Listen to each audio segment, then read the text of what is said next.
ئیمڕۆ پەرلەمانی کوردستان کۆبوونەوەی ئاسایی ژمارەیەکی لە وەرزی دووەمی وەرزی گرێدان وەرزی تەشریعی ئەنجامدا.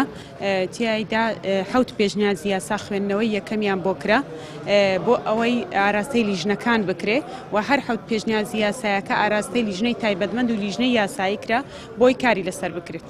ئێمە لە لیژنەی یاسایی دیارە پێشنیازی یاسایەک ئاراستەمان کرابوو لەلایەن دەچێت سەرۆکایەتی پەرلەمان بە واژووی هەندێک پەرلەمانتار، بەڵام ئێمە وەک فراکسیۆنی کۆمەڵی ئیسلامی کە من ئەندام لە لیژنەی یاسایی لەگەڵ پێشنیازی یاسایی هەمواری پێڕەوی ناوخۆی پەرلەمانی کوردستان نەبووین، چونکە پێمان وایە هەمواری هەر یاسایەک ئەگەر بکرێتەوە دەبێت ئیشکال لە جێبەجێکردنی هەبێ، واتە جێبەجێ نەکرێت جێبەجێکردنی قورس بێ.